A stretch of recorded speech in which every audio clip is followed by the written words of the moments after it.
Okay, so I'm on the server. These are what the JSON outputs in the shell look like. Um, JSON's just a human readable text format for communicating information over, um, they're called APIs, or they're programming interfaces. And so the issue with my program is, well, I built this whole big strategy, which is wonderful, um, and works well enough, ish. Um, Back testing on like 300 plus 360 years of financial data. But the issue is now I'm doing what's called simulation or paper trading, and it's where I'm using server data in real time. And what's happening is, so I made this several log systems. If you're ever going to be doing any of this stuff, you need to make sure you know how to use just data frames. Like, this is really useful. I'll show you this. Um, so, in order to make like a data frame of candles, um, I'll just show you this. I'll show you the candles. Um, Here's how you make a data frame from open, high, low, close, and volume prices, using the API path, specifically the candle path. These are the endpoints. Instrument input is just what you define as the symbol. But my whole thing, so you just have these lists, and then you just append the JSON information, and then you sort of concatenate with pandas data frames. It's really, really simple. You just append them all, and then you just put it into like an Excel. It's a very nice format.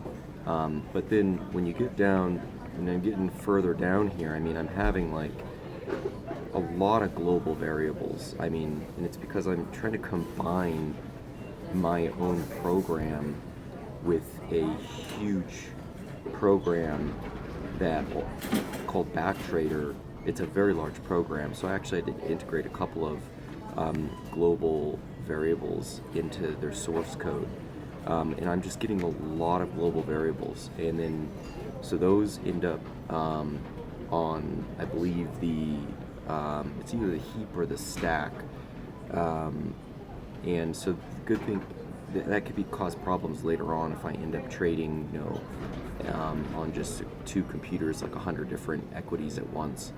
The stack and the heap might get out of balance and whack due to the global nature of this.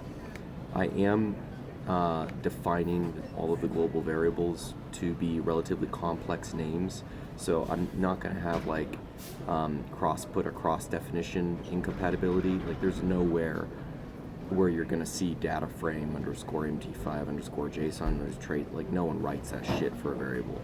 So that's good. But things are getting a little complicated, because I'm having like to sync multiple log databases at once. And so what happens is, like, I have a trade that was open yesterday on the Forex exchange. When I woke up, it was at, I had $5 profit. This is just one trade. So if this is able to run, and on like 50 different stocks, 5 times 5 every day at a zero, it's $250 a day. And the program's designed to be, it probably won't submit that many orders, but that's realistic. It's relatively realistic. I'll lose, hopefully, $4 on half of them and win on the other half $5. So I'll come out like at even just $50 a day with the click of a button isn't bad. But the issue is now I have this order on the server at the bank, and my logs are running off dry data, not streaming data. my logs and my algorithm are running through Backtrader with that C+ wrapper on the technical analysis library. And so now my program and strategy is running off old data and saying, put a sell order in, buy here. And it's like updating my temporary log method, these output logs, differently. So it says none because the program is rerunning as I'm testing it in simulation trading, and sometimes it just stops here. So then it says, okay, put a short sell order in, and then when it ran further this morning, it's now saying, okay, based upon the strategy algorithm flow on the dry data, you're now at a step where you're going to need to do a close on that short sell.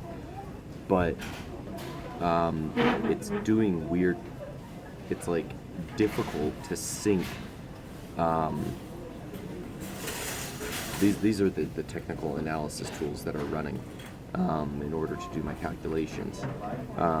But it's just not, it's difficult to sync like dry and wet datas, and that's like real-time server datas and data frames based upon non-streaming price historical data. So I have like a calculator that's offline and creating logs which are offline, and then I'm having to pair up the offline and the online information data frames. So it's a little tricky, and in the future, if you know what you're doing, unlike me, from the get-go, I would highly suggest just going straight into JSON, skip the back testing, to skip any third-party historical dry data programming framework design, and just go straight for framework design on wet data or live streaming data directly from the banking servers. Don't design frameworks for dry data, and that's where I'm kind of stuck right now, because it's just really fucking complicated.